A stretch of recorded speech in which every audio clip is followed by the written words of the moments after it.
Hello everyone. Good evening. Are we good to start? Good evening, sir.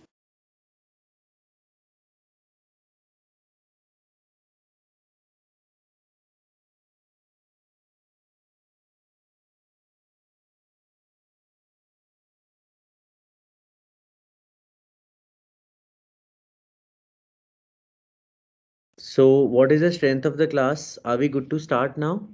Or shall we wait for 5 minutes?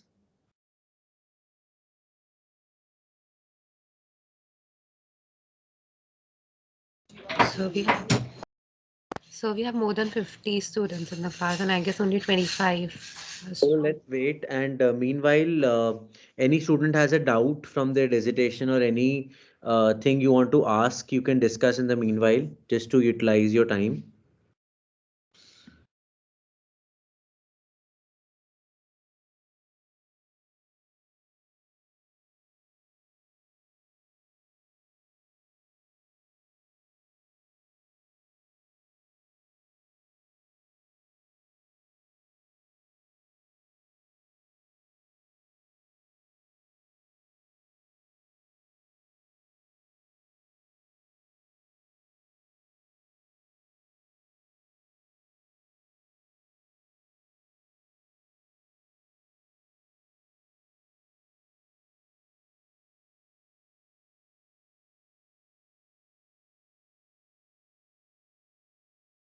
Aditya, you had a doubt in your dissertation. Would you like to discuss here? Sir, I'll send you the data, and you can tell me what basically I can draw inference out of it if it's fine. ठीक है. And I मैं want, what few things. दो चीज़ें हैं. एक तो मुझे भी आपसे हेल्प चाहिए and again I also of course will help you in that. First of all, जो भी स्टूडेंट अपना डिजिटेशन का डिस्कस करना चाहता है, सबसे इंपॉर्टेंट चीज़ what I want from you is first of all your objective. What are you trying to achieve? आप चाहे लिख लें इस बात को, दो students are there in the meeting. आपका सबसे पहले, आप मुझे जब तक ऑब्जेक्टिव नहीं बताओगे, मैं आपको बिल्कुल भी नहीं बता पाऊंगा कि आपके मॉडल में मैं क्या हेल्प करूं या वेयर कैन आई कंट्रीब्यूट. ठीक है. Second thing is what are your variables which you are taking. And third is the model और मे बी जो भी आप टूल लगाना चाहते हो. तो ये तीन चीज़ें मुझे आपसे चाहिए होंगी, क्योंकि आपने लिटरेचर रिव्यू किया है. तो उसके बेसिस पे आपने जो भी वेरिएबल्स निकाले हैं या जो भी आपको लगता है कि सर ये चीज़ें मेरे को ये मॉडल लगाना है, then only I will be able to guide you, each one of you, it's for all of you. क्योंकि बिना ऑब्जेक्टिव के आप मुझसे कुछ भी पूछोगे तो मैं नहीं बता पाऊंगा. रादर कोई भी नहीं बता सकता. अगर कोई बता रहा है तो वो आपको गलत गाइड कर रहा है. ठीक है. तो इस बात का ध्यान रखना कि ऑब्जेक्टिव के साथ ही पूछना है, कुछ भी पूछना है किसी से भी. तो ठीक है. हाँ और दूसरी बात, हाँ जी बेटा मोहक. सर, एक बारी आप OLS एस्टिमेट दिखा देते कैसा लगेगा, आप बता रहे थे एक बारी उस आज सॉफ्ट. आज वही करेंगे हम. बल्कि सेक्शन ए के साथ भी मैंने प्रैक्टिकली कराया है, और आपको भी मैं प्रैक्टिकल ही करवाऊंगा. और थोड़ा सा आज, क्योंकि ना अभी तक मैं आप लोगों को देख चुका हूँ कि आपकी रिक्वायरमेंट क्या है, आप लोग किस चीज़ में ज़्यादा इंटरेस्टेड हो, तो अकॉर्डिंगली ही मैं आपको करवाऊंगा. तो I am just waiting for everyone to come, then we'll start full fledged class. But in the meanwhile I was thinking if there are any doubts I can clear it. But जब तक other student नहीं आते, let me tell you few things. कि बेटा, आपका सबसे जितने भी आप लोग बच्चे इकोनॉमिक्स के ऊपर एक्चुअली काम कर रहे हो, इकोनॉमिक्स आपको पता है सारा सेकेंडरी डेटा पे होता है. We never go and question air. जो भी स्टूडेंट्स क्वेश्चन एयर भरवाते हैं या जो भी स्टूडेंट जाके डेटा कलेक्ट करते हैं, वो एक्चुअली में सोशल साइंसेस के अंदर आता है. It is not part of economics, क्योंकि इकोनॉमिक्स का जो बंदा होगा वो हमेशा सेकेंडरी डेटा के ऊपर फोकस करके काम करेगा. इसलिए जितने भी इकोनॉमिक्स से काम होते हैं वो सेकेंडरी डेटा के ऊपर होते हैं. अब सेकेंडरी डेटा दो टाइप का ही होता है जिसपे मेजर हम लोग काम करते हैं. One is panel data and the other one is time series data.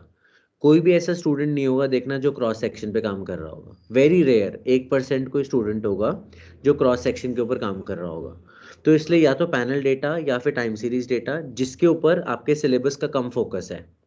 आपका सिलेबस का फोकस इस बार ही जो है, पिछली बार तो OLS था, मल्टीपल और सिंपल. इस बार आपका सारा सिलेबस का focus is on heteroscedasticity, autocorrelation, multicollinearity, specification analysis और एक और टॉपिक है जो ये आपका सारा इस बार का सिलेबस है।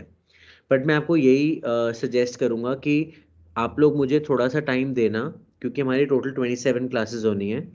उसमें आप मुझे थोड़ा सा टाइम ज़रूर देना जिसमें मैं आपको पैनल और टाइम सीरीज भी करा सकूं, जो कि आपके मे बी करा पिछले सिलेबस में होगा, बट दैट इज़ अगेन वेग राइट नाउ। और आने वाले में भी मैं आपके चाहता हूँ कि ये दो चीज़ें मैं आपको बिना कराए ना जाऊँ। तो ये 27 लेक्चर्स में हम कोशिश करेंगे कि हम 5 लेक्चर या 6 लेक्चर बचा लेंगे जिसमें हम उस पर फोकस करेंगे जो हमारा टाइम सीरीज और पैनल डेटा है। ठीक है? So that is one thing I wanted to say. Second, आप लोग बुक कौन सी रेफर कर रहे हो अपने इकोनॉमेट्रिक्स पढ़ने के लिए, नॉलेज के लिए, चाहे सीखने के लिए, whatever? D N Gujarati sir. ठीक है। और anyone else is referring any other book?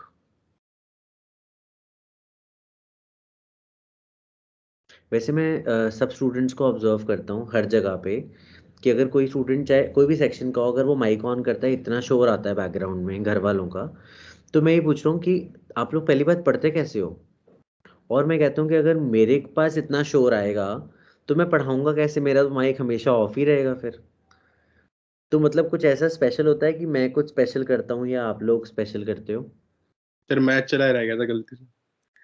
Match चलता रह गया था? Yes sir. नहीं, अदरवाइज मैं जैसे पीजी के स्टूडेंट्स ने अपना वीडियो वो ऑन किया था माइक बीच में कुछ पूछने के लिए, तो पीछे सीटियां बज रही थी। तो ऑफ कोर्स वो माहौल हो गया कि चलो सीटी बजाते हैं सारे। तो पीछे सीटी बज रही थी कि मतलब continuously, not the whistle of your food but the normal सीटी। एंड देन अनदर स्टूडेंट ने अपना वो ऑन किया माइक, तो बैकग्राउंड में घर वालों की बहुत लाउड नॉइस आ रही थी, तो I could hardly understand what she was saying. तो मतलब मैं इसलिए पूछना चाह रहा हूँ कि ये जेन्युइन प्रॉब्लम सब जगह होती है या खाली यही दो केसेस में मुझे दिखी आज? सर माइक ऑन करने से पहले सबको चुप कराना पड़ता है। एग्जैक्टली। तो क्योंकि आजकल तो मुझे लगता है कि सबके अपने अपने पर्सनल रूम्स होते हैं, तो उसमें या फिर ड्राइंग रूम है जिसको आप अपना बंद करके बैठ सकते हो, that no one is disturbing. But क्योंकि पेरेंट्स कहते हैं पढ़ो पढ़ो, और जब हम पढ़ते हैं तो फिर इतना शोर मचाते हैं। कॉन्ट्रडिक्शन है ना ये, इस पे भी स्टडी हो सकती है। चलो, so I think that's one thing. अच्छा, एनी अदर गाय और anybody else is referring a book which you think that मतलब कोई हम बुक पढ़ रहे हैं उसके अलावा? I know it, I am asking you nonsense question but still, क्योंकि पढ़ाई की बात कर रहा हूँ मैं। सर फॉर इकोनॉमेट्रिक्स राइट ठीक सर, है? दामोदर एंड गुजराती टीचर ने सजेस्ट किया था हमें पिछले सेमेस्टर में, so we were referring to that. I don't know whether we need to refer for this semester as well और not, but in the previous semester we were referring to that book. ठीक sir है। आप suggest कर दो कोई। हाँ, actually Damodar Gujarati सब जगह आपको मिलेगी, और मतलब बुक को, बट मुझे सबसे घटिया बुक लगती है वो। और जिसने भी जो बोलता है पढ़ने के लिए उससे पूछना है कि तुम्हें कभी समझ आई है ये बुक? समझ आया? तो निहायती घटिया बुक है वो। क्यों घटिया बुक है? तुम बुक खोलकर देख लो, वो तुम्हें इतनी डेरिवेशन देगा, इतनी थ्योरी पढ़ाएगा, और जब प्रैक्टिकल भी पढ़ाएगा ना वो तुम्हें, तो कहेगा refer to my equation above. तो फिर जब तुम वापस तुम सोचोगे कुछ चलो सीखने को मिल जाएगा इक्वेशन में, जब तुम ऊपर इक्वेशन में सीखने जाओगे तो तुम देखोगे ये तो वही है जो उसने डिराइव करके दिया है। तो समझाया तो इसने कहीं भी नहीं कि वो क्यों आया है या क्या कर रहा है वो। So that's what I hate about Gujarati. Although people love it कि oh my god Damodar Gujarati is a bible, you should read it, it is nice. वो नॉनसेंस है, समझ रहे हो? तो अगर तमीज से पढ़ना है और सीखना भी है, तो the best thing to do is referring two books I am suggesting you, which are uploaded on your Teams already, and I want you to open it also. So those who are studying sincerely in the class, please download that book from Teams और उसको आप खोल कर बैठ जाओ। There are two books, one is Goldrich, the other one is Dogarty। ये दोनों भाई हैं, समझ लो। आप कोई भी बुक पकड़ोगे, दोनों एक ही बात, दोनों एक जैसी हैं। तो हम कहते हैं कि चाहे डोगर्थी समझ आ रही है वो उठा लो, वुलरिच समझ आ रही है वो उठा लो। तो मैं क्लास में आपको वुलरिच को ही लेकर चलूंगा और वुलरिच को रेफर करूंगा। और जैसे स्तुति ने बोला कि पिछले टर्म में हम वो रेफर कर रहे थे, इस टर्म में हमें क्या करना है? स्तुति, अगर आप यूजी या पीजी कुछ भी कर लो, बेटा बुक इकोनोमेट्रिक्स की तो सेम रहेगी। बस उसके अंदर और डिटेल्ड आता जाएगा। तो मान लो पैनल डेटा पढ़ना है तो पैनल डेटा इकोनोमेट्रिक्स पढ़ना पड़ेगा, उसकी सेपरेट बुक आती है। टाइम सीरीज पढ़ना है तो टाइम सीरीज इकोनोमेट्रिक्स अलग से बुक आती है, वो पढ़नी पड़ेगी। बट इकोनोमेट्रिक्स का बेसिक और इकोनोमेट्रिक्स के मॉडल सब बुक्स में तुम्हें सेम मिलेंगे। बस ये है कि जो तमीज का ऑथर होगा वो तुम्हें सिखाएगा, और जो थ्योरी देने वाला है, अगर मान लो तुम्हें चैप्टर लिखना है अपना रिसर्च मेथोडोलॉजी के ऊपर in your thesis, then you refer Gujarati, क्योंकि थ्योरी जितनी चाहिए, जितने फॉर्मूले चाहिए वो तुम्हें दे देगा। बट उनको अप्लाई कैसे करना है, उनको अंडरस्टैंड कैसे करना है, वो नहीं बताएगा।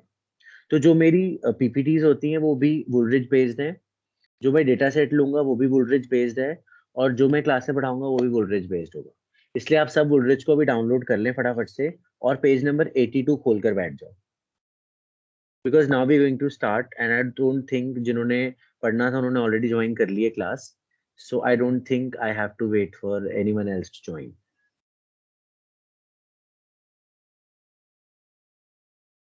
वुलरिज पेज नंबर 82 एग्जाम्पल 3.5 है, और मैं अभी आपके साथ स्क्रीन शेयर करूंगा अपनी सॉफ्टवेयर की।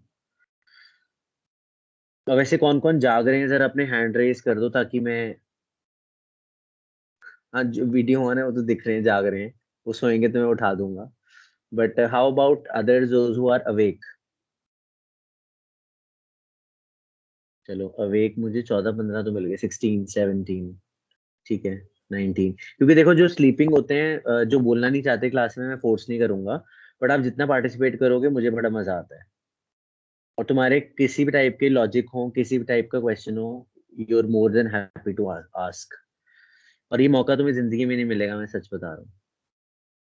इसलिए जितना मेरे साथ इंटरेक्ट कर सकते हो कर लो, क्योंकि बूढ़े बुजुर्ग सुनते नहीं है, वो अपना बताते हैं, और इकोनोमेट्रिक्स में भी सबको नॉलेज हो, इट इज नॉट इजी। तो 19 hands are raised, so which I am happy that out of 33 at least half of the population is awake. So are we good to start now? ठीक है।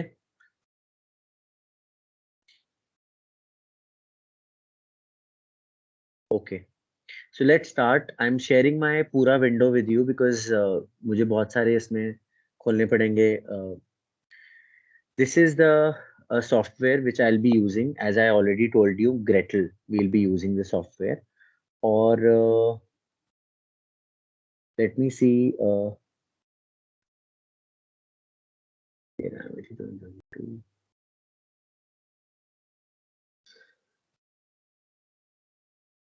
Okay.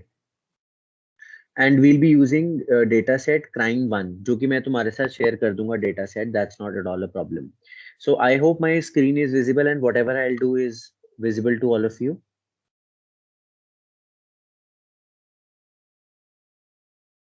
Yes, sir. Sir, why are we using this software Gretel? Why not our software?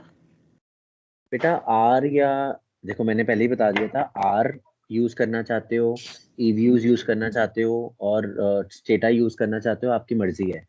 सारे आपको result तो same देंगे, हमें सिर्फ econometrics सीखना है ना। अब वो किसी भी टूल से सीख लो, रिजल्ट तो सेम है, एनालिसिस भी सेम है। मैं क्योंकि मैं यहाँ पे सॉफ्टवेयर सिखाने नहीं आया, मैं आपको इकोनोमेट्रिक्स सिखाने आया। तो आप कोई भी सॉफ्टवेयर यूज कर लो बेटा। अब जैसे मैं ऑनेस्टली बता रहा हूँ, मेरे पास ईव्यूज नहीं है। अगर किसी के पास ईव्यूज है मैक का, तो प्लीज शेयर कर देना मेरे साथ, आई सो वांटेड, ताकि मैं ईव्यूज पे भी अगर बताना चाहूँ तो बता सकता हूँ। बट कोई सॉफ्टवेयर में डिफरेंस नहीं है, आप ग्रेटल यूज कर लो, EViews, Stata, R, Python, whatever, your open, जिस पे आपका हाथ बैठ जाए। अब कुछ स्टूडेंट्स होते हैं वो कोडिंग पसंद नहीं करते, तो Stata is not good for them, R is not good for them, those don't like coding. ठीक है श्रुति? Okay, sir. तो सॉफ्टवेयर तो इज नॉट एन इशू, समझ गए? सॉफ्टवेयर का मेन काम क्या है, एनालिसिस करके देता है वो, तो कोई भी यूज कर लो, दैट्स फाइन। अब ग्रेटल फ्री है तो इसलिए मैं यूज कर रहा हूँ कि आप में से जो भी स्टूडेंट ग्रेटल, हर कोई डाउनलोड कर सकता है, अगर किसी के पास पेड वर्जन की भी जरूरत नहीं हो, कि इसमें कोई पेड वर्जन होती नहीं है। बट सर अगर एक बार किसी का लिंक सेंड स्क्रैच, कर दो ग्रेटल की, किसका? इसी ठीक की। है मैं आपका या तो टीम्स पे डाल दूं क्लास के बाद, अभी टाइम ना वेस्ट करें तो ठीक रहेगा, ठीक है, हाँ जी सर, हाँ जी। है ना? तो मैं डाल दूंगा, अगर बाई चांस मैं भूल गया तो मुझे एक बार रिमाइंड करा देना, बट वैसे आई विल रिमेम्बर। ठीक है। तो ग्रेटल फ्री है, बट अगर किसी का रिव्यूज हो तो प्लीज शेयर कर देना। क्योंकि I am looking forward to EViews also, but मुझे ऐसे ग्रेटल में मजा आ रहा है, आप भी देखोगे, it is very student friendly also. ठीक है, तो अब ये जो डेटा आपकी स्क्रीन पर दिख रहा है आपको, आपके जो केस मैंने आपको दिया है, जो मैंने आपको पेज नंबर 82 बोला है ओपन करने के लिए, एग्जाम्पल 3.5, उसके अंदर उसने समझाया है पूरा। वैसे आपकी स्क्रीन पे भी लिखा हुआ है कि किस वेरिएबल का क्या डिस्क्रिप्टिव लेवल है, तो आप वहां से पढ़ के समझ सकते हो। और एक बारी जो उसने ऊपर दिया है ना, सिर्फ 2 पैराग्राफ, जरा वो पढ़ लो कि वो फाइंड आउट क्या करना चाह रहा है। सो वहां से आपको ऑब्जेक्टिव पता लग जाएगा, एंड देन उसके बाद फिर आप मेरे मेरे मेरे साथ आ जाना यहाँ पर, जिसमें हम लोग मिलकर एनालिसिस करेंगे, and we learn lot of things today. ठीक है, डेटा तुम्हारे सामने है, सिर्फ ऑब्जेक्टिव पढ़ लो, फर्स्ट पैराग्राफ से क्लियर हो जाएगा आपको।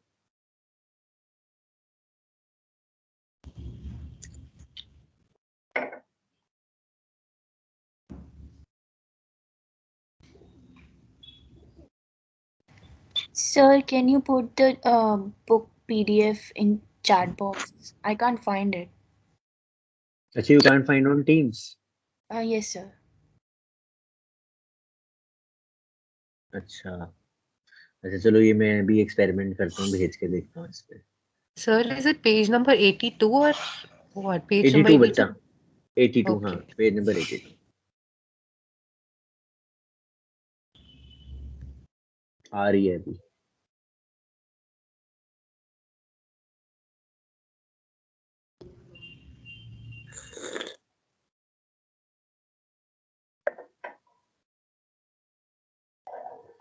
बेटा एक बार देखना, बुक मिल गई है आपको?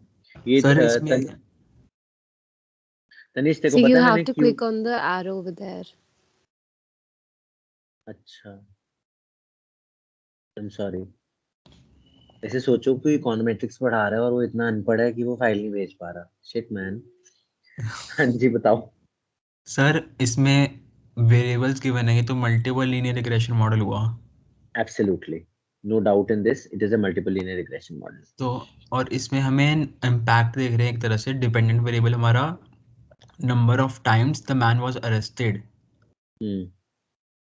और इंडिपेंडेंट वेरिएबल्स गिवन है 2-3, और हम उसका देख रहे हैं कि कितना हो रहेगा, डिपेंडेंट कितना है, यही ना सर? हाँ, ऑब्जेक्टिव समझ आया ऊपर जो उसने लिखा है कि number of people, number of times you been arrested, which is नार 86। Are you all with me now? Can we start full fledgedly the topic yes sir. Of the day? ठीक है, यस सर। अब देखो, सबसे पहले आपके सामने आपको वेरिएबल्स उन्होंने दिए हुए हैं, विच इज दिस, हमारे सामने है स्क्रीन पे। अब एज ए रिसर्चर सबसे पहला काम क्या करना है? ठीक है, जो तुम करते हो उसको भूल जाओ, क्योंकि तुम गलत करते हो। अब जो मैं बोल रहा हूँ उसको ध्यान से सुनना, और लिखना है तो लिख लेना, आपकी मर्जी है। सबसे पहला काम बेटा, अब जैसे मैं एग्जांपल लेता हूँ, हमें नफार 86 को चेक कर, दिस नार चेक करना है 86, which is number of times a person has been arrested. And second thing is कि अगर मुझे चेक करना है प्रपोर्शन ऑफ प्रायर कन्विक्शंस, आपके हिसाब से इन दोनों का रिलेशन कैसा होना चाहिए, पॉजिटिव या नेगेटिव? Sir positive. अच्छा, इसका रीजन बताओ, क्यों भाई, क्यों सर पॉजिटिव होना चाहिए? सर प्रायर उसने कोई क्राइम करा है और बाद में वो कोई क्राइम कर रहा है, तो उसके तो आने की प्रोबेबिलिटी ज़्यादा है ना, मतलब पॉजिटिव रिलेशनशिप है। प्रोबेबिलिटी क्योंकि थोड़ी है ये। प्रोबेबिलिटी नहीं, सॉरी, मैं कहना चाह रहा हूँ प्रोपोर्शन ऑफ प्रायर कन्वेंशन, मतलब कि वो ज़्यादा, अगर उसने ज़्यादा करे हैं तो नंबर ऑफ टाइम्स अरेस्टेड ज़्यादा हो जाएंगे ना। एक बात बताओ, number of times arrested is dependent on convictions, prior convictions. तुम जितनी प्रायर वर्ड बड़ा इंपॉर्टेंट है यहाँ पे। एक बात बताओ, जितनी ज्यादा बार मान लो आदित्य ने एक बार ही कोई गलत काम किया, कोई रॉबरी करी, कोई रेप करा, तो ये और बार करता जाएगा कि मुझे जेल वापस जाना है, मुझे घर नहीं आना। बट सर एक बार ये जो बंदा चोरी प्रायर करता है ना, कन्विक्शन कह रहे हैं, प्रायर। तो ये भी अगली तो बार सर हम ये भी तो कह सकते हैं, अगर एक बार बंदे ने चोरी कर ली तो अब वो बार बार बार ही कर सकता है, आदत पड़ गई उसे। यहाँ पे ना हम मोहक अ, चोरों को स्टडी नहीं कर रहे हैं, हमने लोगों को लिया है कि अच्छा। अगर एक बार कोई बंदा जाता है ना क्या नाम है हॉस्पिटल, तो वो दोबारा नहीं जाना चाहता। सिमिलरली कि भी वहाँ चलो ऐश मिलती है, आराम से लेटे रहो और तुम्हारा चेक करते रहते हैं नर्स आके, इंश्योरेंस कंपनी पैसे दे रही है, पढ़ना भी नहीं पड़ेगा, मेडिकल लग जाएगा, एग्जाम नहीं देना, वो चीज से बाहर आ जाओ। रियलिटी में कोई भी इंसान बार बार अपना ट्रैक रिकॉर्ड नहीं खराब करना चाहता, क्योंकि वो आपके ऊपर टैग लग जाता है ना। कहीं जॉब के लिए भी जाते हैं तो ऑफकोर्स वो बोलते हैं ना कि आप पुलिस क्लियरेंस लेके आओ, या पासपोर्ट बनवाते हैं तो क्लियरेंस चाहिए। तो ये सब चीजें देखते हुए कि हम एक रेप्यूटेड और एक इज्जतदार लोगों की बात कर रहे हैं यहाँ पे। फिर तो सर नेगेटिव रिलेशनशिप हो जाएगा। हाँ बिल्कुल सही। तो हमारा प्रायर कन्विक्शंस के बेसिस पे नंबर ऑफ अरेस्ट जो है वो नेगेटिव होगा, क्योंकि नंबर ऑफ अरेस्ट आपके कम होते जाएंगे जितने पहले कन्विक्शंस थे आपके। ठीक है, अब देखो इसको, अब हम अगर सेम बात को हमने लॉजिकली समझा कि लॉजिकली नेगेटिव रिलेशन होना चाहिए, but let us always see from the graph that what does the graph says. Now what should I take on which axis? X axis पे क्या लेना चाहिए मुझे, वाई एक्सिस पे क्या लेना चाहिए? if you look at this thing, हाँ, x एक्सिस पे क्या लूं और y एक्सिस पे क्या लूं मैं? एक्स एक्सिस में इंडिपेंडेंट वेरिएबल ले लेते हैं ठीक है, और जो, और वाई एक्सिस में आपका NAR बताओ क्या 86, लूं? वाई एक्सिस में NAR 86 ले लेते हैं। y पे NAR 86 और x एक्सिस पे ये ले ले, यही कह रहे हो ना यस सर। आप? एवरीवन अग्रीज विद मोहक?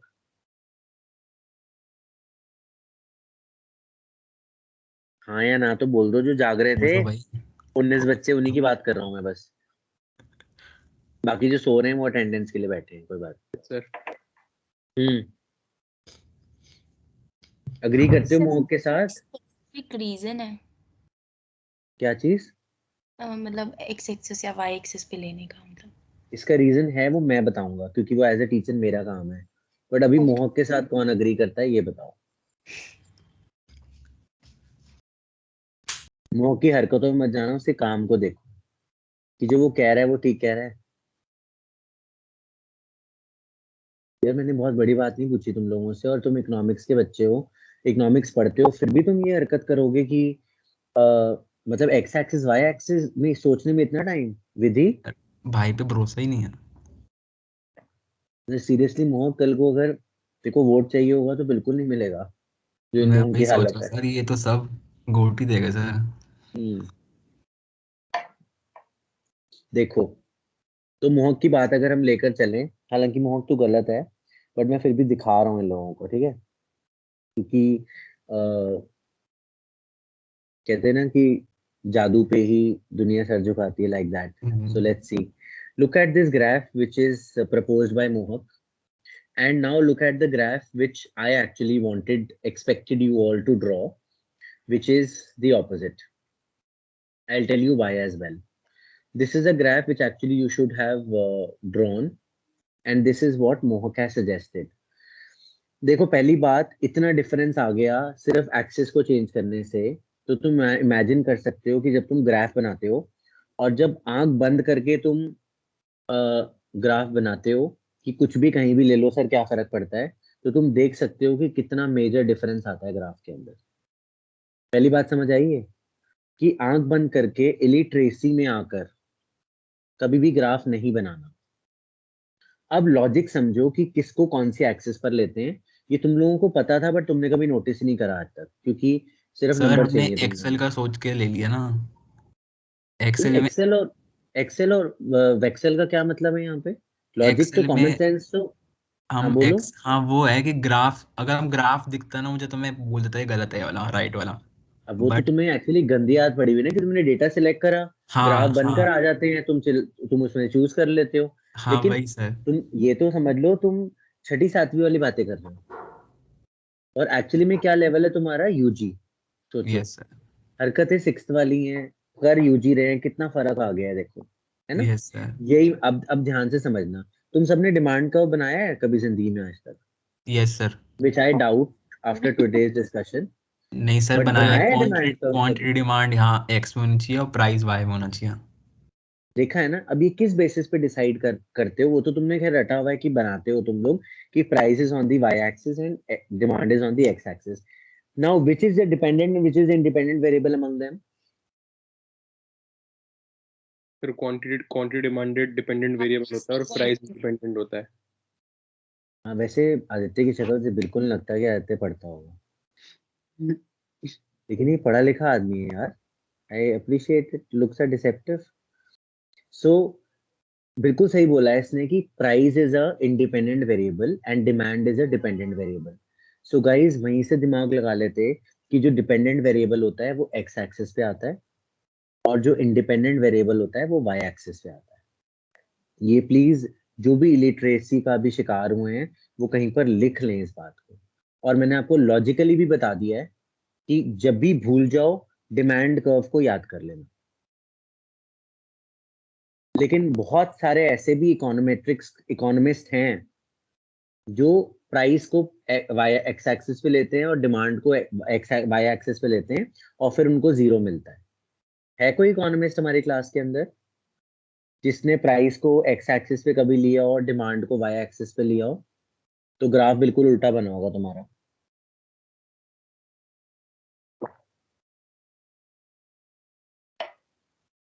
तुम लोग में से ना कभी कोई सेक्शन ए की क्लास में घुसना या फिर पीजी क्लास में घुसना, तुम देखोगे कि फिश मार्केट बनी होती है।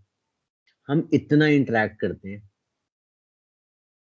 और बिल्कुल समझ लो खाल उतार लेते हैं वो लोग कि सर ये बताओ ये क्यों है, क्योंकि नॉलेज किसी को भी नहीं है और वो कहते हैं कि आप नॉलेज दे रहे हो तो डिटेल में दो, अच्छे से बता दो।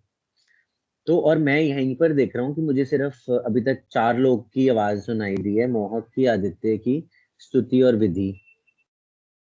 और देखो 19 हाथ खड़े हुए थे। तो again that shows enthusiasm to learn which I will not again force you, क्योंकि फीस एमिटी ले रहा है, अटेंडेंस मैं दे रहा हूँ, एंड ऑफ द वर्ल्ड। ठीक है, पर चलो कोई बात नहीं, इवन 4 स्टूडेंट्स आर इनफ। तो पहली बात ये समझ आ गई ग्राफ में ये गलती मत करना। ठीक है, दूसरी बात हमने देख लिया कि नेगेटिव इनका बिहेवियर है, दैट वी ऑलरेडी ऑब्जर्व। और ये रिलेशनशिप हमारा हमें रिग्रेशन लाइन शो कर रही है। अब देखो रिग्रेशन लाइन के भी आंसर में कितना डिफरेंस आ गया अगर गलत ग्राफ बनाओगे तो। ये देख रहे हो रिग्रेशन लाइन है ये, उसने खुद बना के दी, तुमने मांगी नहीं थी, तुमने खाली ग्राफ मांगा था, बट उसने तुम्हें रिग्रेशन लाइन बट भी दे दी। बट हाँ अब बोलो। जब एक्सेल में करते हैं ना तो हम इंडिपेंडेंट वेरिएबल में एक्स डालते हैं। अरे उसको एक्सेल को छोड़ दे अब, एक्सेल अच्छा, जो है वो बच्चे करते हैं। ठीक है, ठीक है अब वो सर। बचपन से बाहर आ जाओ, बड़े हो जाओ। ठीक है, ठीक तो है। देखो यहाँ पे तुम्हें वो रिग्रेशन इक्वेशन भी दे रहा है। तो मेरे कहने का मतलब है देखो रिग्रेशन इक्वेशन भी उल्टी हो जाएगी पूरी अगर तुम्हारा ग्राफ गलत है। तो ग्राफ की गलती मत करना, this is one thing that you should all learn first of all, कि एक्स एक्सिस वाई एक्सिस पे क्या आता है। अब let us run the regression model, OLS model, जो कि तुम्हारी बुक में उसने मॉडल तुम्हें बोला है। तो मॉडल रन करने के लिए you have to go to model, select ordinary least square. अब देखो बहुत सारे तरीके हैं, कितना कुछ सीखने को है इकोनोमेट्रिक्स में, इंस्ट्रूमेंटल वेरिएबल्स, लीनियर मॉडल और भी टाइप के होंगे। ये limited dependent is dummy variables, जो मैं तुम्हें बोलता था, logic model, probit model, टॉबिट model, ये सारे डमी वेरिएबल्स में यूज होते हैं, जो मैं कराऊंगा आपको। टाइम सीरीज का हमारे पास देखो डेटा नहीं है अभी, तो ये क्रॉस सेक्शन डेटा है, इसलिए टाइम सीरीज और पैनल डेटा दोनों डिसेबल्ड है, क्योंकि वो डेटा ही हमने कुछ और लिया हुआ है। इसके बाद ये डिफरेंट, मैं आपको बोल रहा था ना कि 2 मॉडल्स पॉपुलरली यूज होते हैं, ओएलएस एंड मैक्सिमम लाइक्लीहुड। तो this is another model which can be used. Simultaneous equation is another very good tool, but which is not there in your syllabus. So right now we'll be using ordinary least square model, और मैंने इसके ऊपर click कर दिया। अब मुझे बताओ dependent variable क्या है, you all have the book with you, तो टेल मी, उसमें मॉडल भी उन्होंने लिखा हुआ है, बताओ कौन सा डिपेंडेंट है कौन सा इंडिपेंडेंट है। मैं इसमें शिफ्ट कर देता हूँ, बताओ। सर डिपेंडेंट आपका NAR86 ही है। ठीक है, और इंडिपेंडेंट सर तीन तीन लिखे हुए हैं उसमें। बोलो। एक तो PCNV जो है, हम्म, और एक एवरेज सेन करके जो है, एवरेज सेन मैं अभी नहीं लूंगा, मेरा मन नहीं कर रहा, और बताओ। और सर T टाइम हम्म, 86। हाँ, और ये क्यू एम्प्लॉयमेंट 86। ठीक है, अब इनका फुल फॉर्म मीनिंग भी देख लो। NAR 86 is number of times you've been arrested, that depends on how many prior convictions you have. That depends on how many months you have been in prison, again in months, and how many quarters you have been employed during that period. Does it make sense or not? क्योंकि तुम जितना employed होगे उतना तुम्हारे arrest की possibility कम है, ठीक है ना? तो सर सब में नेगेटिव रिलेशनशिप हो गया, सब में नेगेटिव रिलेशनशिप हो गया ना? बिल्कुल बिल्कुल, this is the understanding that this is a negative relation, absolutely fine. अब हम आगे चलते हैं, इसको अब मैं रिग्रेशन को रन कर दूं, कुछ और समझना तो नहीं है यहाँ पे? No sir. ठीक है, I am clicking on okay now and this is the result that we have got. Now you can see negative relation हमने बोला, देखो सारे नेगेटिव रिलेशन आ गए, ठीक है। पी ये सर वैल्यू को, बीटा बीटा हैट की वैल्यू है ना ये? यस ये सारे बीटाज हैं, beta not, beta 1, beta 2, beta 3, ठीक है सर। ठीक है। और देखो पी वैल्यूज, देखो पी वैल्यूज क्या शो करती हैं आपको, कि वो सिग्निफिकेंस बताती हैं कि हमारी जो बीटा वैल्यूज आई हैं वो सिग्निफिकेंस है या नहीं। तो सारी देखो है। पी वैल्यू सारी सिग्निफिकेंट है, क्योंकि ये इसकी पी वैल्यू कितनी है भाई? बहुत छोटी है। 0। जीरो। बहुत छोटी मतलब 0 ही होती है, ये भी 0 और ये भी 0, तो सारी पी यस। वैल्यूज तकरीबन 0 हैं। So we can say that our betas are significant. यहाँ तक वी ऑल हैव कंसेंसस, ठीक है। आगे चलें। यस अब सर। सेकंड चीज आती है कि एक और तरीका है चेक करने का कि मेरे, अगर मुझे पी वैल्यू नहीं देखनी तो क्या तरीका है? आपको याद है मैं क्लास में पढ़ा रहा था, कॉन्फिडेंस इंटरवल्स पढ़ा रहा था आपको। Yes sir. तो आप देखो आपके सारे बीटास की value will lie in the confidence interval. अगर आपके बीटा की सर वैल्यू कॉन्फिडेंस इंटरवल के बाहर आ रही है तो वो सिग्निफिकेंट नहीं होगा। So if someone who cannot understand through the p-value can check the confidence interval also, whether my betas are lying in the interval or not. So this is another, तो मैंने आपको बता दी, कहीं भी पढ़ोगे ना कॉन्फिडेंस इंटरवल तो पता होगा कि उसका मीनिंग क्या होता है। तो गुजराती वगैरह तुम्हें वो नहीं कर पाएंगे कि थ्योरेटिकली सिर्फ समझाना, practically also you can understand. Are we good with confidence interval? आगे चलें। Yes sir. ठीक है, अब देखो आर स्क्वायर की वैल्यू देखो 0.04। हाँ जी, रिपीट करना कि आपने कॉन्फिडेंट वैल्यू को कहाँ से मतलब रिलेट किया। देखो I went to analysis and then I found out confident interval for Got it. coefficients. Here interpretation पता है कि confident interval का काम क्या होता है विधि? Yes sir. ठीक है, आपको इतना ही पता करना था बच्चा? Okay sir, yes. ठीक है ठीक है। अब आगे अंडरस्टैंड करते हैं, लेट्स गो मूव अहेड और let's see the R square. R square की वैल्यू क्या आ रही है? 0.041, ठीक है। और adjusted R square is somewhere around 0.04, ठीक है। बस नोट कर लो, कोई बड़ी बात नहीं है, आर स्क्वायर सर हमारा आर अच्छा नहीं स्क्वायर है। बहुत छोटा नहीं आ रहा? एब्सोल्युटली, मैंने वही बोला, आर स्क्वायर छोटा आ रहा है, तो it is not explaining much, we can't help it, this is our model. Now but sir let, अगर हम ऐसे करेंगे तो ये नहीं आ जाएगा मॉडल बैड फिट है तो सारी वैल्यूज एरर हो बिल्कुल ठीक कह रहा है, हमें इससे देख के पता लग गया कि model is a bad fit. But let से आदित्य इज कंसर्न्ड और वो कह रहा है नहीं, मॉडल में जो वैल्यूज ली हैं वो बिल्कुल ठीक ली हैं, तो तू भी गलत है और सर भी गलत है। आदित्य के हिसाब से मॉडल बिल्कुल सही है, परफेक्ट है, और वो कह रहा है कि मुझे कोई मतलब नहीं है, तुम दोनों गलत कह रहे हो, मैं तो इसी मॉडल पे स्टिक करूंगा, क्योंकि करण सर ने क्लास में एक बोला था कि आर स्क्वायर बड़ा आना कोई बड़ी बात नहीं होती। सर एक तो वो कह स्मॉल रहा है डाउट। कि, हाँ बोलो। अगर हम कॉन्फिडेंस इंटरवल आपने 95% लिया, हम्म, अगर मैं इसे 90% कर सकता हूँ वैसे, अगर 90% चाहूँ तो, क्योंकि कर सकते हो। तो आर स्क्वायर भी अच्छा हो जाएगा फिर तो मेरे ख्याल से। नहीं नहीं नहीं, आर स्क्वायर का इससे कोई लेने देना है ही नहीं। आर स्क्वायर जो है सो है, अगर आप 90% लेते हो, 100% लेते हो, वो सिर्फ सिग्निफिकेंस लेवल के लिए यूजफुल है, वो पी वैल्यू से कंपेयर करने के लिए यूजफुल है, but it has nothing to do with your R square. R okay. Square तो जो आ गया सो आ गया, उसको तो ओके भगवान भी नहीं बदल सकते अब, ठीक है।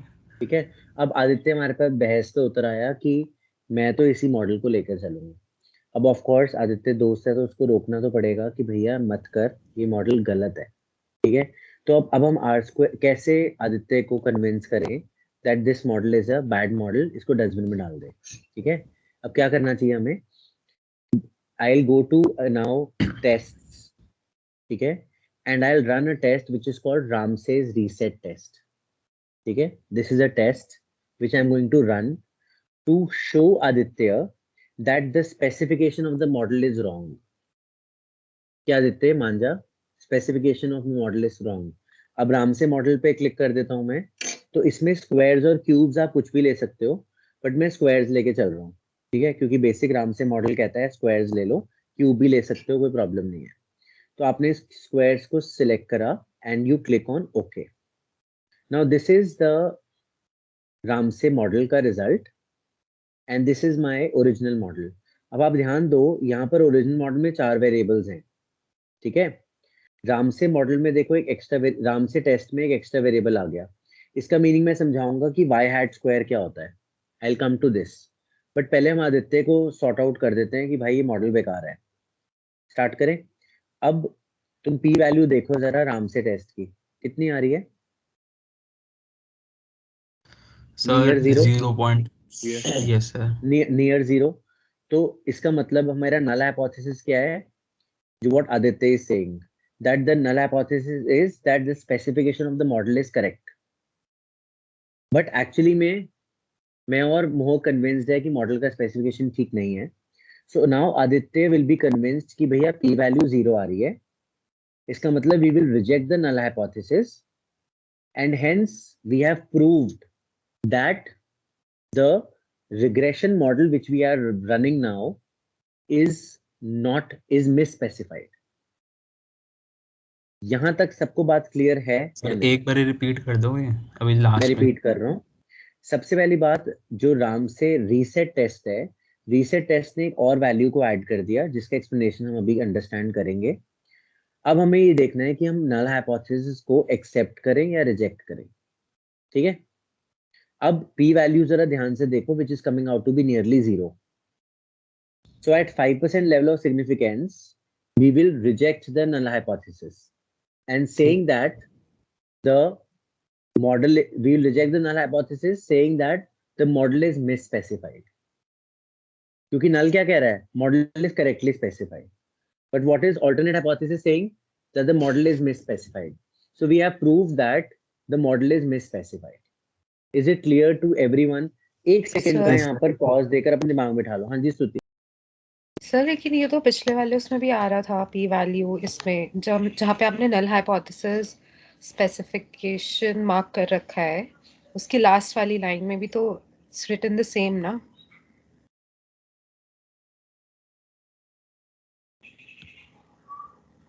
स्तुति जो आप कह रहे हो बेटा, पी वैल्यू हमने पहले भी देखी थी मेरा बच्चा, वो तो पी वैल्यू हर एक बीटा की थी ना. No sir, the last line. Sir वो वाली कह रही है, एफ वाली, जो एक एफ वाली भी है ना, लास्ट लाइन ये वाली. हाँ हाँ हाँ सर. हाँ. स्तुति रियली बेटा, तू ये वाली वैल्यू देख ले, सेम ही तो है दोनों. हाँ तो सर वही तो मैं कह रही हूँ, तो हमने ये निकाला क्यों? क्या निकाला? पहले नहीं आ रहा था वो. ये तो ये आदित्य की साइड ले रही है, पहले नहीं आ रहा था स्तुति. मैं दिखाता हूँ दोबारा. मैंने बंद, रिजेक्ट नहीं कर रहे, मैं कह रही हूँ कि उसमें लिखा हुआ था, समझ गया. तो हमने वो एक और वो निकाला क्यों, वो जो आपने जो टेस्ट करा था अभी एंड में. मैं समझ गया. राम से वाला. देखो शो, हाँ ये कह रही है कि वो टेस्ट करने से पहली वैल्यू दी हुई थी, तो आप टाइम के पास नहीं, तब नहीं आ रही थी शायद, तब नहीं आ रही थी. नहीं शायद नहीं, आई नहीं रही थी. जब तक टेस्ट रन नहीं करोगे कैसे आ जाएगी? वो तुम्हारा रिश्तेदार लगा है जो सारी चीजों में दे देगा उठा के. अब देखो यहाँ पे डिपेंडेंट वेरिएबल में क्या आ रहा है, नार 85, ठीक है. अब ध्यान से देखियो स्तुति इस चीज को, ये हमारे वेरिएबल्स पुराने वाले ही हैं. I have clicked on okay. कहीं दिख रहा है तेरे को नीचे P value 1.44? Sir I didn't notice earlier, I thought कि वो उसमें था ही ऑलरेडी. तभी तो मैं कह रहा हूँ कि तू आदित्य का साथ दे रही थी, क्योंकि वो वैल्यू थी नहीं भाई पहले. अब मैं तुम्हें दिखाता हूँ ये चीज. टेस्ट पे गए, रीसेट टेस्ट करा, स्क्वायर्स पे गए, ओके कर दिया, ये तुम्हारा टेस्ट रिजल्ट है. अब बताओ फर्क दिख रहा है? अब देखो मतलब वो पहले वाली विंडो में, हाँ कोई बात नहीं बेटा, उसने पहली वाली विंडो के अंदर ही ना तुम्हारी ये वाली चीज ऐड कर दी है, और ठीक है. और ये अलग से रामसे का आउटपुट उसने तुम्हें पकड़ा दिया है. यहाँ तक सबको क्लियर है? And I am glad you have asked this, there is no harm in it. Clarity है सबको इस चीज की? Yes sir. तो मॉडल का, अगर मॉडल मिस स्पेसिफाइड है तो तुम आराम से चेक कर सकते हो. कोई अगर तुमसे बहस भी कर रहा है ना, उसको टेस्ट का रिजल्ट दे दो, उसके बाद भी वो नहीं मानता तो उसकी चॉइस है. बट जब भी आप कोई मॉडल रन करते हो, हमेशा इसको बोलते हैं स्पेसिफिकेशन एनालिसिस, जो कि आपकी लास्ट यूनिट में है। बट जो जो चीज जहां काम आएगी मैं वहां पे रिलेट करता जाऊंगा। मैं सिलेबस के हिसाब से नहीं करूंगा कि यूनिट 1 कर रहे हैं आज, कल यूनिट 2 कर रहे हैं। आई will go by what you need. ठीक है, तो यहाँ तक सबको क्लियर हो गया है ना अच्छे से बेटा, कि जब भी कोई मॉडल आप रन करोगे, आप उसकी वैलिडिटी चेक कर सकते हो on your own by running this reset test. ठीक है, ग्रीन सिग्नल है, आगे चल पड़ू मैं। अब नेक्स्ट चीज है, वाई हैट का स्क्वायर क्यों करा इसने, या जो वाई हैट का स्क्वायर है उसका क्या रेलेवेंस है। अब थोड़ा सा मेरी बात ध्यान से सुनना, ये मैं बंद कर रहा हूँ इसको, because this is not needed now. Y hat क्या होता है, let's try and understand. Now here I am going to analysis and it says display actual fitted and residual, इस पे मैंने क्लिक किया। अब जरा इसको ध्यान से सुन लो, इसको मैं बड़ा कर रहा हूँ स्क्रीन को, दिख रहा है तुम्हें मेरी screen? Yes sir. Yes sir. ठीक है, अब इसको बड़ा करने का मकसद क्या था, to just tell you that ये नार 86 जो है, ये हमारी एक्चुअल वैल्यूज है जो हमने डेटा के अंदर डाली है। याद है तुमने डिपेंडेंट वेरिएबल लिया था, तो ये हमने डाली है वैल्यू नार 86 वाली, ये वैल्यू हमारी है। फिटेड वैल्यू कौन सी वैल्यूज हैं, जो कि रिग्रेशन अगर इक्वेशंस आई है। एग्जैक्टली कि अगर मैं x की वैल्यूज डालूं अपने मॉडल में, जो मॉडल मैंने निकाला है, सो उस वैल्यूज को देखते हुए अगर मैं वैल्यू अपने मॉडल के अंदर ये वैल्यू डालूं, तो क्या रिजल्ट आएगा, वो रिजल्ट ये आएगा फिटेड वाला। Yes sir. समझ गए? तो तुम खुद देख के बताओ अब मुझे, नार 86 और फिटेड सेम होने चाहिए ना, अगर हमारा मॉडल अच्छा है तो। What do you all yes से? सर। Yes sir. अब तुम एक चीज नोट करो, यहाँ पर नार 86 है 5, और फिटेड देखना जरा क्या आ रहा है। 0.6।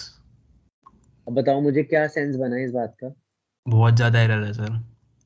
फिर इतना ज्यादा एरर, और हमारा रामसे टेस्ट भी कह रहा है कि तुम्हारा घटिया है मॉडल, तो उसने सही बोली है ना बात। बिल्कुल सर। और तुम्हें जरूरत भी नहीं है किसी की प्रूफ लेने की, क्योंकि सिंपल सा लॉजिक है चलेगा हमारा, कि भैया जब राम से टेस्ट कह रहा है वो तो चलो एक बात है, अगर कोई टेस्ट नहीं रन करना चाहता तो मत करो। लेकिन ये भी तुम्हें क्लियर पिक्चर देता है, तो जो बार बार तुम देखते थे ना यू यू, हर इक्वेशन में तुम यू ऐड करते थे, वो यू ये रेसिड्यूअल है। समझ आया कि यू का मतलब क्या होता है, difference between actual and fitted is you. तो अब यू की डेफिनेशन क्लियर हुई है तुम लोगों को या नहीं? सर एक और चीज थी, बोलो। आपने बोला था यू का जो मीन है वो 0 आना चाहिए, तो इसमें 0 आ रहा है? नहीं, मीन वो बाद में टेस्ट करेंगे, अभी वो ना ओएलएस की assumptions को बाद में चेक करेंगे। तो अभी उसको छोड़ दे, अभी जितना मैं तेरे को बता रहा हूँ उस पर ध्यान दो बस, क्योंकि मैं अभी ठीक है सर। रिग्रेशन की बात कर रहा हूँ और मैं उसके बैकग्राउंड की बात कर रहा हूँ, अभी मैं assumptions में गया ही नहीं हूँ। ठीक है सर, इतना तो आ गया। फिर वो ठीक कुछ है, वैल्यूज के आगे स्टार क्यों है यू में? वो बहुत ज्यादा हाई वैल्यूज हैं, they are kind of outliers. कहाँ गया वो, ये रहा। अबे यार। तो ये जो उसमें वैल्यूज थी ना, दे एक्चुअली शो यू, देखो खुद देखो, यहाँ स्टार लगा हुआ है बेटा, इस पे देख कितना डिफरेंस है। सबसे ज्यादा डिफरेंस आ रहा है ना इसमें, मैक्सिमम डिफरेंस है 4.40, यस सर। इसलिए उसके बाद स्टार लगाया हुआ है, क्योंकि ये सबसे बड़ी वैल्यूज हैं जिसको हम एक्सप्लेन नहीं कर पा रहे। सही सर। सर एक छोटा सा डाउट है, मतलब चाहे बोलो। बहुत सिली सा डाउट होगा, पर नहीं कोई बात नहीं, बोलो। सर मैं वैसे पूछ रहा हूँ, अगर जैसे कि इसमें ज़्यादा एक्सट्रीम आ रहा है, जैसे ज़्यादा एरर्स, जिसमें हम इसके लिए एक अलग मॉडल नहीं बना सकते? बाकी तो सही आ रहा है ना? अलग मॉडल मतलब क्या चाहते हो? मतलब कि जिन डेटा सेट के लिए वैल्यू ज़्यादा एरर्स आ रहे हैं, हम्म उसके लिए एक अलग मॉडल, अलग बीटा एस्टिमेट करा जाए, और बाकियों के लिए यही रह जाए। ऐसा नहीं कर सकते कुछ? ना ना ना ना ना, देख बेटा, मॉडल तो पूरा ही है ना, मॉडल मतलब स्ट्रक्चर तो पूरा ही है। अब उस स्ट्रक्चर में से किसी एक को निकाल के अलग स्टोरी थोड़ी रन करेगा तो। सर जैसा मुझे लगता है, अगर एक्सट्रीम वैल्यूज के लिए एक अलग मॉडल बनना चाहिए, ऐसा हम्म होना चाहिए, बट पता नहीं, शायद मैं ठीक हूँ या नहीं। हम्म मैं समझ नहीं पा रहा कि अलग मॉडल क्या बनना चाहिए। सर मतलब अगर मैं बता के देखता हूँ कि शायद तुम उस लैंग्वेज को समझ।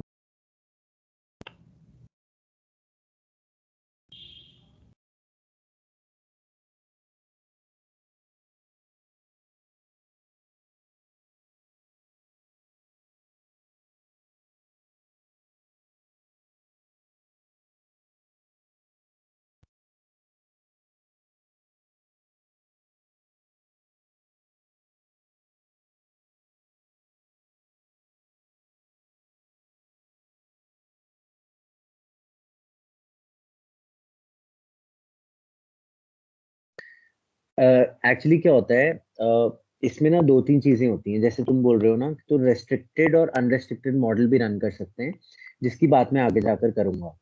तो अभी थोड़ा सा उसको, इस क्वेश्चन को लिख के रख ले मॉक, थोड़ा सा आगे जाएंगे तो इसको मैं आंसर करूंगा, ठीक है? चलो आगे चल सकते हैं अब हम। तो ये समझ रहे हो, अब जो उसमें बाय हैट का स्क्वायर था ना, वो ये फिटेड का उसने स्क्वायर करा और उसने रिग्रेशन में डाल दिया उसको। तुम देख रहे हो रामसे ने क्या किया, फिटेड का स्क्वायर किया और उसको रिग्रेसर बना दिया। अब उससे क्या हुआ, अगर y और y स्क्वायर का तगड़ा रिलेशन बन जाए, इसका मतलब है कि दोनों सेम है, और दोनों सेम है इसका मतलब मॉडल बहुत बढ़िया है। तो तुमने जो ये फिटेड और रेसिडुअल को देखकर समझा, वही रामसे ने अपने मॉडल के टेस्ट के थ्रू समझा दिया, सेम बात। तो तुम सर अगर बट अंदर डिटेल में जाते वाई हो, और वाई स्क्वायर का तो रिलेशन आएगा ही आएगा, क्योंकि अगर वाई बढ़ेगा नहीं तो आया वाई ना, स्क्वायर तो नहीं आया क्यों बेटा। नहीं आया y और सर? y हैट है, वो y हैट का स्क्वायर है, y का थोड़ी है। ठीक, अच्छा वाई हैट और वाई हैट स्क्वायर का रिलेशन कह रहे हो ना? y is our independent variable, y hat का square is a अच्छा ठीक regressor। है, हाँ हाँ, फिर नहीं आएगा। जब नहीं वाई आया ना हैट का इस, जब वाई हैट का ही नहीं आ रहा तो वाई हैट स्क्वायर का कैसे आ सकता है? एग्जैक्टली तो उसने स्क्वायर भी इसलिए करा क्योंकि आगे जाकर कई बार कर्वेचर चेंज हो जाता है, या आगे जाकर दोनों कोइंसाइड हो जाएं, बट वो दोनों पैरेलली चलते गए, पैरेलल चलते गए, इसका मतलब है कि कहानी खत्म है। There is no point that they will meet each other. तो इज इट क्लियर कि उसने y हैट का स्क्वायर क्यों डाला बीच में, so that this difference is clearly visible there, ठीक है? इसको बंद कर दूं, खत्म करूं इस यस ये वाली सर। चीज को, सर आगे चलें? और हाँ आप जी। मॉडल जो हमारा बैड फिट निकला है, बेकार निकला है, ये आप थोड़ा बहुत डेटा सेट से बता सकते हो कैसे? अगर हम दिखना चाहे तो वो नहीं दिख देखो, सकता? नहीं कोई फायदा नहीं ना, तुम मतलब तुम आप ये कह रहे हो कि हम वेरिएबल्स को नहीं, जो हमने तुम ये, स्कैटर प्लॉट बनाया था, हम्म, उसमें भी थोड़ा सा आप, आइडिया एरर्स का हाँ हो जाना चाहिए। उसमें आप ये कर सकते हो कि आप नार को हर एक वेरिएबल के साथ रन करके, हर एक वेरिएबल के साथ ग्राफ बना के देखो, ठीक है? और उसमें अच्छा ये देखो, मैं तुम्हें बताता हूँ, वेरी वेरी गुड क्वेश्चन मोहक। मैं अभी तुम्हें बताता हूँ इस चीज को। ग्राफ बनाना है ना, कई बार दिमाग हिल जाता है ना, बस इसको बंद करना पड़ेगा, because I need variables here. So now I'll just click here, I'll view the graph of different variables, ठीक है? मल्टीपल ग्राफ बना ले। तो y एक्सिस पे हमें क्या लेना है बताओ अब मुझे।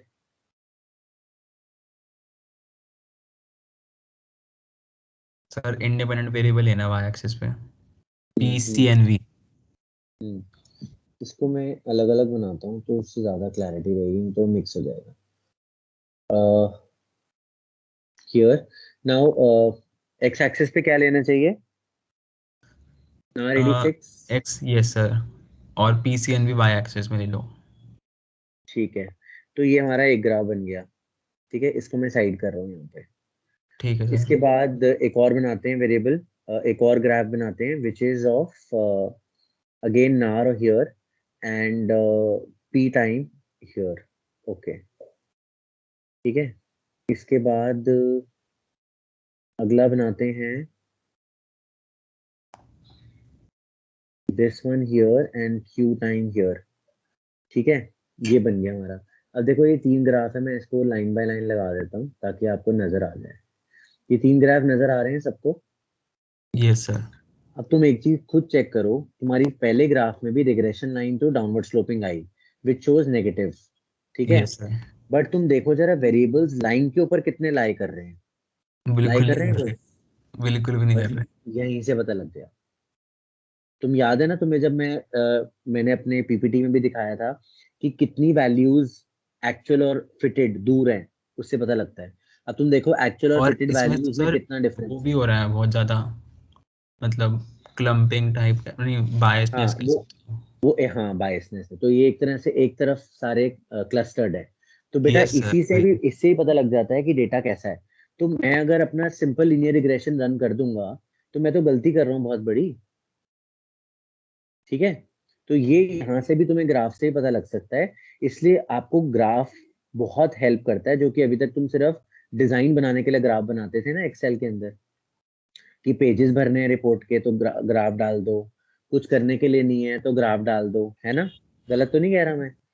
अब तुम्हें समझ आ रहा है कि ग्राफ की इंपॉर्टेंस क्या है, कि ग्राफ फिजूल नहीं बनाना, ग्राफ को का बहुत बड़ा रेलेवेंस इकोनोमेट्रिक्स में।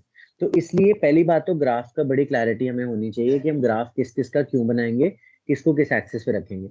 अब एक लास्ट क्विक चीज है, हमने अपना मॉडल रन किया था, मैंने आपको बोला था मेरा पी टाइम लेने का मन नहीं है, बट वो एवरेज सेन लेने का मन नहीं है, but now I am taking average Sen also, ठीक है?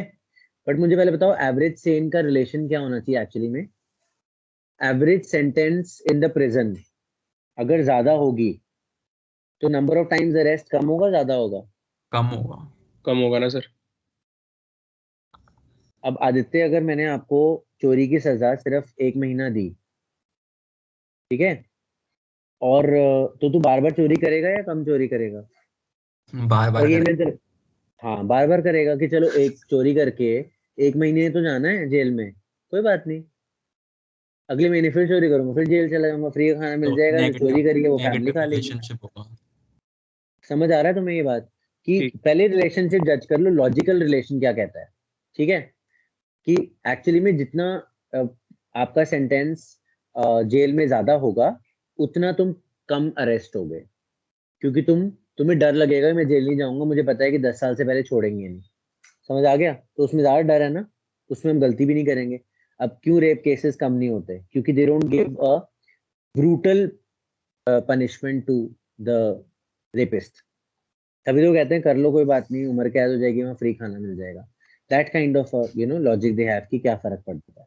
Now look at the diagram, look at the answer now. Sir, पर हम one sir, if the average length of prison and the average sentence is high, sir, it would mean that a person would spend a majority of the time in prison. But that बिल्कुल that is one case, and the other case you're talking about, it is a person would be implemented to commit a crime once again because the period is very low.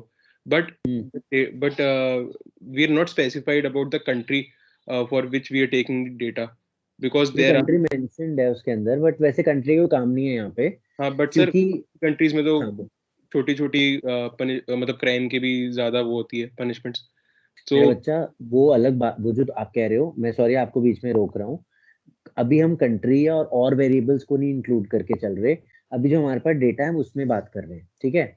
But आप logically मुझे बताओ, कोई भी country की बात करते हैं अगर हम, अगर रिलेशनशिप एस्टैब्लिश करना है, तो अगर कम सेंटेंस है तो तू जेल ज्यादा जाएगा या कम जाएगा? कितनी बार अरेस्ट होगा, ज्यादा या कम? एक तो आपका लॉजिक है कि जब जेल में ज्यादा टाइम रहोगे तो अरेस्ट कहाँ से होगे, हाँ नंबर 1।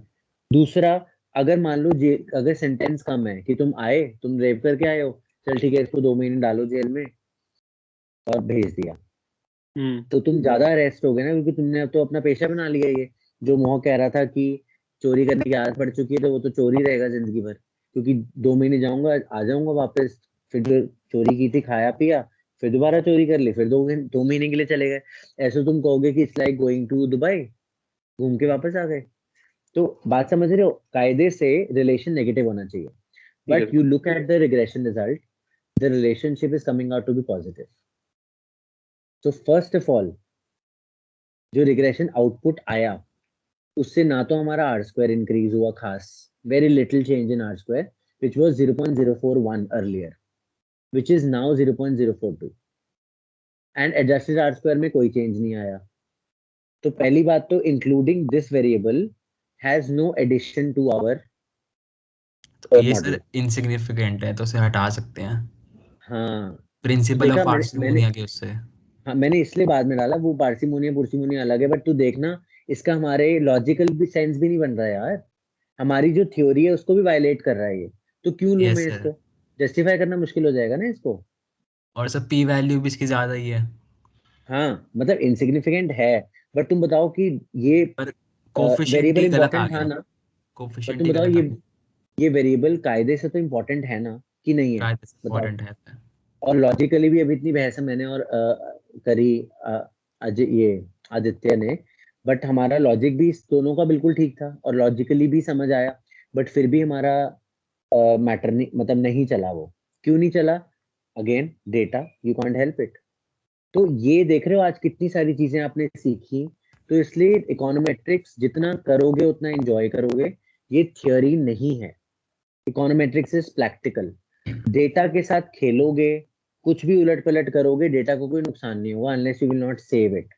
आउटपुट सेव होता है, डेटा कभी खराब नहीं होता, और ना ऐसा होगा तुम्हारा कंप्यूटर फट जाएगा या आग लग जाएगी। तो ये सॉफ्टवेयर है, कुछ भी करोगे वो ज्यादा से ज्यादा एरर दिखा देगा, but please start playing with the data. The more you will play और ज्यादा पॉइंट्स लेकर आओगे, ठीक है। और इसको फिर हम आगे अब नेक्स्ट क्लास में कंटिन्यू करेंगे। नेक्स्ट क्लास में I introduce dummy variables, and then इसी मॉडल के अंदर हमारे डमी वेरिएबल्स भी हैं, तो डमी वेरिएबल पढ़ा के फिर मैं डमी वेरिएबल्स का एनालिसिस स्टार्ट कराऊंगा, ठीक है। And thank you so much for being the audience. Only this is only thank you for 5 of you, not others. So attendance of course will be given anyways, right? Thank you so much.